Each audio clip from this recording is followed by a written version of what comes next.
నేను నేను చేరడం 1986లో చేరినాను. 86 వరకు క్యాజువల్ చేసినాను. 89 నుంచి రెగ్యులర్ చేశాను. అప్పటి నుంచి నాకు 96లో ప్రమోషన్ ఇచ్చినారు. నేను పోనని ఇంటికాడ పరిస్థితులు పోలేకపోయినాను. మళ్ళీ తర్వాత నాకు డిప్యూటీ మెకానిక్గా ఇచ్చినారు. నేను ఆదోళన 4.5 సంవత్సరాలు చేశాను.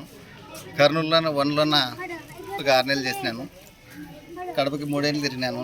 హెచ్ఆర్టీ చేసిన నేను ఎక్కువ గేర్ వాసు, ఇంజన్లు, బ్రేకు అంత 18 ఏళ్ళు బ్రేక్ చేసిన, 5 ఏళ్ళు హెచ్ఆర్టీ చేసిన. మొన్న వరకు గేర్ వాసు వరకే చేసిన 6 ఏళ్ళు. ఇప్పుడు ఒక 2 ఏళ్ళు అయింది నేను షెడ్యూల్ అని పోయి స్పెషల్ మెయింటైన్ చేస్తున్నాను.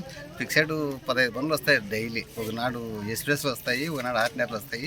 కానీ ఎక్స్ప్రెస్లు 6 వస్తాయి, ఈ 10 బండ్లు మామూలుగా డైలీ వస్తుంటాయి.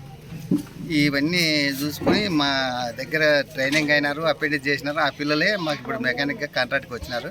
ఏదన్నా ఇది ప్రాబ్లం వచ్చిందంటే ఎట్లా ఏమని నన్ను అడిగి వాళ్ళు బండి సాల్వ్ చేసి నేను ఖచ్చితంగా పోయేస్తా అంటే మా డ్రైవర్ వచ్చి వాళ్ళని మాట వింటుండే. మా పెద్దమని చెప్తే పోతాం, లేవదు లేదంటుంది. నేను అదే మాదిరిగా నచ్చజెప్పి తిరుపతి కానీ, నెల్లూరు కానీ, బెంగళూరు కానీ, పొద్దున్న 5:30 బెంగళూరు కానీ, హైదరాబాద్ కానీ నా బండి నేను వచ్చి కలిసి వస్తుంది. మళ్ళీ తిరిగి వస్తాను, నా నమ్మకంతో నేను ఇస్తాంటే నా మాదిరి డ్రైవర్లు కూడా అదే నా మాట విని పోతున్నారు.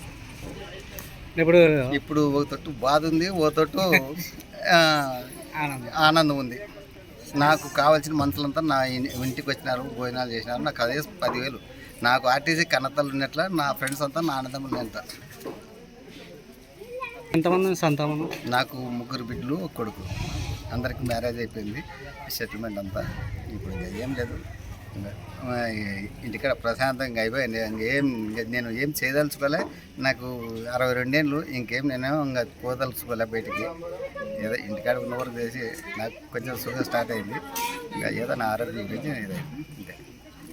ఇప్పుడు మా పిల్లలు కానీ, మా అసిస్టెంట్లు మెకానిక్లు అయినారు. మా అందరం బాగా పని చేసుకుంటే బాగుంటే చాలు, నాకు అదే సంతోషం. నన్ను తలుచుకుంటారు ఏదన్నా కానీ. బండి ఆగిందంటే ఫోన్ చేస్తారు, ఏం చేయాలి, ఎక్కడ చేయాలా, బండి ఆగిపోయింది మేము పంపించినారు, ఏం చేయాలని ఫోన్ చేస్తారు. ఈ మాదిరి రండి, బండి ఇంటికి వస్తా అని చెప్తాను.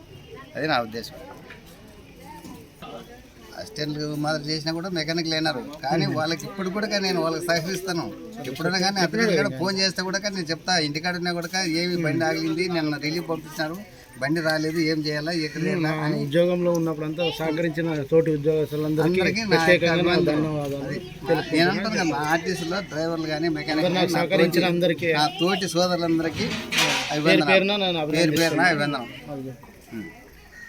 రిటైర్డ్ ఇప్పుడు ఈరోజు మాకు ఎందుకంటే నిజంగా అంటే వాస్తవంగా బాధ. ఇప్పుడు మాది Srisailam duty, chartered sir Srisailam driver గారు.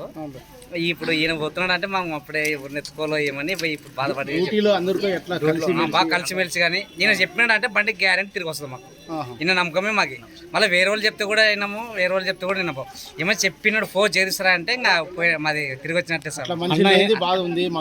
మా మెకానిక్ అన్న గారు మాకు బాగా బాబాయ్ ఇంకా ఆడున్నట్టే ఈడున్నట్టే. ఇంకా ఇప్పుడు బాబాయ్ చెప్పిండంటే ఇంక ఎదురే లేదు ఇంకా మెకానిక్ అని. నేను డ్యూటీ ఎన్ని పోయేస్తాను ఉన్నాడంటే మా డ్యూటీ పోయిన వాళ్ళని కూడా పోయేటట్టు చేస్తాడు. రిటైర్డ్ అయినందుకే అదే మంచిగా బాధ అనిపిస్తుంది. ఇప్పుడు మళ్ళీ ఎవరు వస్తారు రిటైర్డ్ వాళ్ళనే బాధ. బాగా కలిసిపోయాడు సనాంగా మంచిగా. ఇంట్లో ఎట్లా ఉంటే అట్లా ఇంకా ఈయన వచ్చినాడంటే నువ్వు పోదురా నన్ను అని చెప్పి బాగా మంచిగా డ్యూటీ పంపించేవాడు. ఉద్యోగపరంగా ప్రతి ఒక్కరికి రిటైర్మెంట్ తప్పదు కాబట్టి మాకు ఇంకా చాలా సంతోషం. ఈయనకి ఇప్పుడు మేము రిటైర్డ్ గా మంచిగా ఆరోగ్యంగా బాగుండాలని చెప్తున్నాం. బాగుండాలని మా ఆశ. ఆయన డిప్యూటీ మెకానిక్గా ఎన్నో డిపోలో చేస్తున్నాడు సార్. 30 సంవత్సరాల నుంచి ఆయన నా డిప్యూటీ మెకానిక్ చక్కగా చేస్తున్నాడు సార్. డిపోలో అందరితో కలిసిపోతున్నాడు సార్. మెకానిక్గా బాగా చేస్తున్నాడు సార్. అందరితో కలిసిమెలిసి మంచి ఆప్యాయంగా మాట్లాడతారు సార్ అందరితో. మీరు సహా ఉద్యోగి? మేము సహా ఉద్యోగం, అసిస్టెంట్ మెకానిక్ సార్. మీరు అసిస్టెంట్, ఆయన senior deputy mechanic senior sir. Deputy mechanic అంటే మీకు ఎట్లా ఉండేవాళ్ళు? Senior sir. సీనియర్ అని ఏమైనా రవాబ్ చూపించేవాడా? బాగా ఫ్రెండ్లీగా ఉండేవాళ్ళు? బాగా ఫ్రెండ్లీగా ఉన్నాడు సార్. ఫ్రెండ్లీగా ఉండేవాళ్ళు. సీనియర్ జూనియర్ అట్లా అందరూ కలిసిమెలిసి ఉంటాడు సార్. అందరితో ఆప్యాయంగా మాట్లాడుతుంది సార్. అన్న ఇట్లా రిటైర్మెంట్ మాకు చాలా బాధగా ఉంది సార్.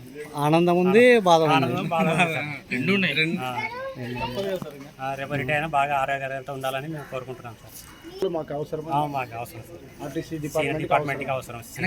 చెప్తారు ఎప్పుడన్నా ఉన్నా అర్ధరాత్రి ఎప్పుడన్నా ఫోన్ చేసినా కూడా తెలియకుండా చెప్పేవాడు సార్. సలహాలు, సూచనలు మాకు ఇది చేసుకుని పోండి అని, అది ఏమన్నా ఉన్నా కూడా ఈ మంచిగా చెప్పాలి, మా సర్వలు కూడా చెప్పాలి. అట్లా చెప్పి బాగా అర్ధరాత్రి కూడా పాపం లేచి అని చెప్పేవాడు, ఇట్లా చేసుకుంటాడు. తెలియకుండా ఆయన సూచనలు, సలహాలు సూచనలు సలహా ఉంటే కూడా బండి ఇస్తాడు. వచ్చేసాం. అన్న పేరు? అన్న పేరు వెంకటరామ సార్. మీరు డ్రైవరా? Driver sir, Jagadeeswarayya, Srisailam charge sir. Srisailam confirm Srisailam. మీ పేరు? పెద్దయ్య నా పేరు ఎంపీ. పెద్దయ్య నేను మెకానిక్ని. మెకానిక్. నాకు 8 సంవత్సరాల నుంచి పరిచయం బాగా ఆయన పెద్దయ్య. ఏదైనా డౌట్ ఉంటే మాకు బాగా చెప్తాడు మాకు. కానీ ఆయన రిటైర్డ్ అవుతున్నట్టు మాకు కొద్దిగా బాధ ఉంది, కొద్దిగా సంతోషంగా ఉంది. మీరు